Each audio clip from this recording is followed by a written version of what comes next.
There's a shrine quest in Breath of the Wild that I don't remember solving perfectly, and I don't even know if I fully understood it the first time. But it's one I've always come back to in my mind.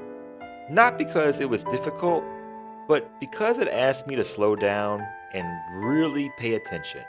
Today, I want to talk to you about Secret of the Snowy Peaks and why it stayed with me all this time.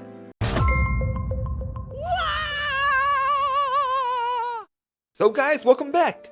This is episode 2 of Side Quest, and Side Quest is a space for topics that might not fit into the main podcast because we often have so many news and rumors and games that we're covering, and it also gives us opportunities to talk about other Nintendo things that we're passionate about or just want to reflect on deeper.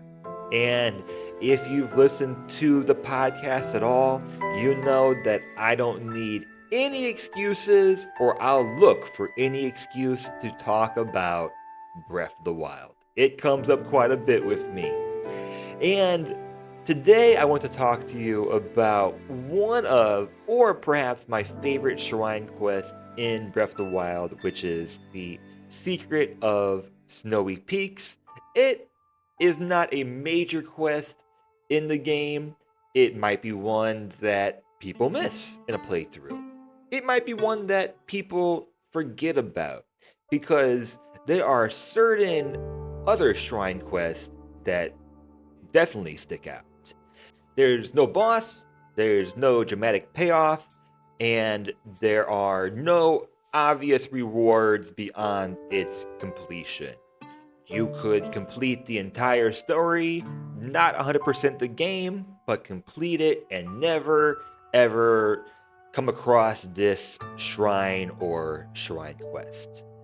I've thought about it over the years, not because of the challenge, although I was challenged at first, but because of how it made me play the game at the time. And to be clear, this will not be a walkthrough. There are plenty of walkthroughs of this shrine quest, but it will be spoiler heavy because we're going to do some deep reflection on it. So, let's set the scene a little bit. We are in the Gerudo Highlands for the start. I came across this ruined cabin almost towards the peak of the Highlands in the later half of my first playthrough. I think I did the more traditional route going, up to Kakariko Village and maybe up to Hatino Lab, eventually traveling west and ending up in the Gerudo Highlands. There's just the ruined cabin. There's no NPC waiting. There's no cutscene, but there is a journal quest markers there, much like other quest and shrine quests in the game. The Forgotten Journal has the Mountain Peak log. It's written like a memory, not as an instruction. It is clearly someone that was there a long time ago, someone who was patient, someone who was curious, and they're not offering you direct guidance on what is next or what you're supposed to do, much like other parts of Breath of the Wild and what makes Zelda different from other games. At this point in the game, we are mechanically prepared. We have all the tools we need, we have all the resources we need. We just don't know how to solve it at this point the first time. So the quest made me slow my pace because, well, I might be more easily confused than other players. But also, emotionally, the tone shifts here. You're not being pushed forward by the game. You're almost invited just to stand still, read, let curiosity guide you, and that can be a rare feeling in games. That can also be a rare feeling in just modern gaming in general. The key wording in this riddle is cast a cold shadow. Poetic, vague, it's intentionally unhelpful because, of course, they're not going to just tell you one way of solving it. There's multiple ways of solving it. You just gotta figure it out on your own. So my first reaction was, I don't know what to do or how to solve this whatsoever. I just knew that cold was important because I was on a cold mountain, and shadow felt important, but it was unclear on what I was supposed to do. I just knew I was supposed to interact with the podium that was facing me on the mountain close by. I just did not know how to cast a cold shadow. So, my initial first thought, and you can leave a comment down below if you did this as well. My initial thought was I had snowballs. I must have to throw the snowball at the podium and hit the center, some kind of bullseye target practice. Almost similar to some of the Korok quests where you have to take a boulder and throw it in the middle of a circle of boulders. Tried that, no immediate feedback, and of course, there's nothing that's telling you that you're doing something wrong or that you're close to a solution whatsoever. So I don't remember when my moment of realization happened, but I knew it had to do something with shadows. So then I knew it had to do with the light, the sun, which must mean it had to do with the time of day. And this is the first time we make the connection with this shrine quest and the overall elements of the game. And of course, Zelda, from the very beginning, from the first NES game, has been directly connected with the elements of the earth. Whether it's light, whether it's time, whether it's wind, whether it's fire, whether it's ice or water, that is the core of Zelda from the very beginning. There's less action in the Shrine Quest, there's more observation, it's more almost meditative at that time because depending on when you come across this Shrine Quest, you might have to be patient and wait for the actual day to develop for you to complete and move on to complete the Shrine Quest. This puzzle feels different in many ways compared to other quests or other games. There's no switches in this puzzle, there's no hitboxes, there's no glowing outlines, correct placement indicators.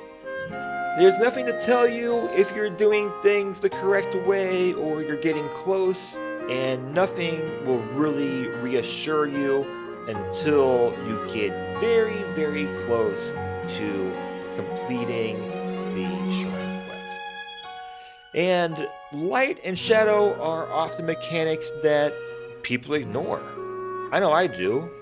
When I'm playing this game, I'm often task oriented. I'm thinking about the next shrine I'm trying to get to, or the next loot I'm trying to get, or the next boss I'm trying to defeat. I'm thinking about what other fun parts I'm doing in the game next, and I might often take for granted the light and the time and the shadow in a game. Think about it. I mean, if I were to ask you, which game have you played recently that has the best shadows? You might be more observant than me and have a good answer, but I never would, honestly. But the fact that this Shrine Quest makes me slow down and think about the light and shadows in the game that are always there from the beginning, I think that is pretty cool. And of course, like other Shrine Quests, this shrine is buried in the ground. It's buried there the entire time, I'll leave that interpretation up to you. Is there any deeper meaning to the fact that the shrine is always there and buried? It's just a matter of us taking what we have, taking our resources, and uncovering it by solving the puzzle. The reveal is quiet, no real fanfare, no celebration, and when you get into the shrine, much like other shrine quests, there is no puzzle within the shrine quest. I've heard some people say that they like it because they already took the time to complete the shrine quest and they want the loot, or people like me that have said that they don't like it because more is always better. In a game like Breath of the Wild, I'll always take the shriny, puzzly goodness. So the real puzzle was understanding the mountain the entire time. Speaking of time, you cannot brute force this quest. It rewards more of watching instead of doing, and to wait and rely on those mechanics to take place. Depending on when you encounter this, you might have to sit and wait. I know that I had to make a fire at the ruined cabin and wait until the next day, and then, of course, wait a few hours until about 4 o'clock when you could actually trigger this mechanic, this shadow mechanic. So, got a few snowballs, and when it's time, you line up the shadow of the snowball with the center of the podium. And the mechanics even go deeper than I had realized the first time. Like, for example, if you hold a snowball over your head, but you equip a fire weapon, the snowball will melt and get smaller. So, if you're holding a snowball that has a shadow that's too big, you can equip a fire weapon and try to change it while the shadow is moving down into the podium. So they thought of everything when they were designing this game. And is there symbolism with the snow and the snowball itself? It's a very fragile tool. It's temporary. It melts, it disappears, yet it's used to reveal something that is ancient, permanent, and that has always been there. And while this quest gives you long stretches of waiting and quiet, it also gives you time to spend with Link, with no one else there, as an observer, and it's like you're observing right there with him. It's very easy, at least easy for me, to project that meaning onto Link's journey, and whether intended or not, the game allows that space. And that's exactly why this quest feels like a perfect little microcosm of what Breath of the Wild is all about. It emphasizes patience, it emphasizes the environment, and it rewards you for being curious rather than just trying to rush through the story. Of course, it represents Breath of the Wild by emphasizing the elements, emphasizing light, shadow, time, and environment. It reinforces the themes of Breath of the Wild, like ruin, rediscovery, and the past sitting there waiting to be noticed. There's no tutorials, there's no optimization, there's just a lot of trust in the player, and in the end, it stuck with me because it trusted me to slow down, find my own meaning, and to just exist within that environment and within that game. And in a way, this quest is almost like a little piece of art in itself.